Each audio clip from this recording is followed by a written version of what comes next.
of their power.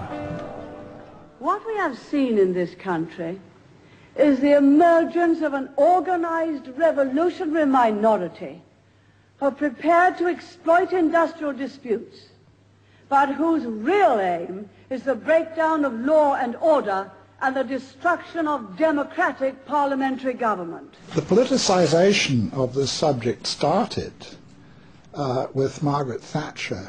She was very concerned always, I remember when I was Secretary of State for Energy, to promote nuclear power.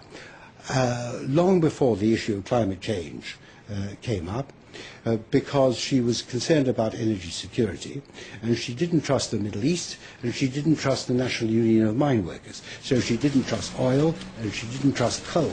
So therefore she felt we really had to push ahead with nuclear power. And then when the climate change, global warming thing came up, she felt, well, this is great. This is another argument, because it doesn't have any carbon dioxide emissions. This is another argument why you should go for nuclear. And that is what she was really largely saying. It's been misrepresented since then. And so she said to the scientists, she went to the Royal Society and she said, there's money on the table for you to prove this stuff. So, of course, they went away and did that. Inevitably, the moment politicians put their weight behind something and attach their name to it in some ways, of course, money will flow. That's the way it goes. And inevitably research, development, institutions started to bubble up, if we can put it that way, which were going to be researching climate, but with a particular emphasis on the relationship between carbon dioxide and temperature.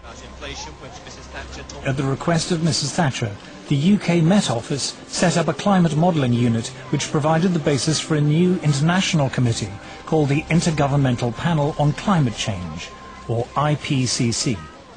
They came out with the first big report which predicted climatic disaster as a result of global warming.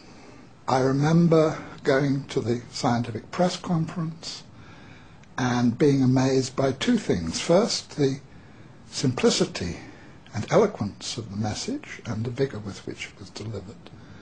And secondly, the total disregard of all climate science up till that time, including, incidentally, the role of the sun, which had been the subject of a major meeting at the Royal Society just a few months earlier. But the new emphasis on man-made carbon dioxide as a possible environmental problem didn't just appeal to Mrs. Thatcher. It was certainly something very favourable to the environmental idea, what I call the medieval environmentalism of let's get back to the way things were in medieval times and get rid of all these dreadful cars and machines. They loved it because carbon dioxide was for them an emblem of industrialization. Well, carbon dioxide clearly is an industrial gas, and sort of tied in with economic growth, with transportation in cars, with what we call civilization. And there are forces in the environmental movement that are simply against economic growth. They think that's bad.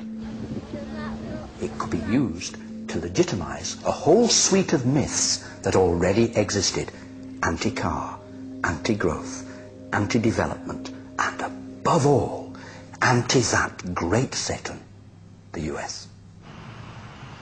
Patrick Moore is considered one of the foremost environmentalists of his generation. He is co-founder of Greenpeace. The shift to climate being a major focal point came about for two very distinct reasons. The first reason was because by the mid-'80s, a majority of people now agreed with all of the reasonable things we in the environmental movement were saying they should do. Now, when a majority of people agree with you, it's pretty hard to remain confrontational with them. And so the only way to remain anti-establishment was to adopt ever more extreme positions.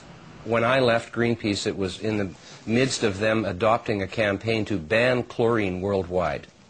Like I said, you guys, this is one of the elements in the periodic table, you know. I mean, I'm not sure if that's in our jurisdiction to be banning a whole element.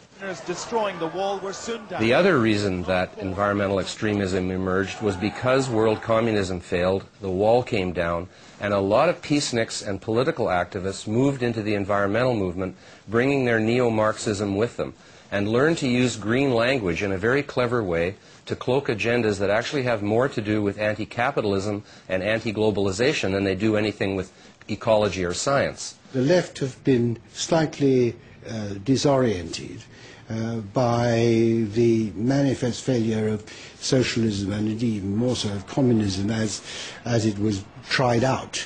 And therefore they still remain as anti-capitalist as they were, but they have to find a new guise for their anti-capitalism. And it was a kind of amazing alliance from Margaret Thatcher on the right through to very left-wing anti-capitalist environmentalists that created this kind of momentum behind a loony idea. By the early 1990s, man-made global warming was no longer a slightly eccentric theory about climate. It was a full-blown political campaign. It was attracting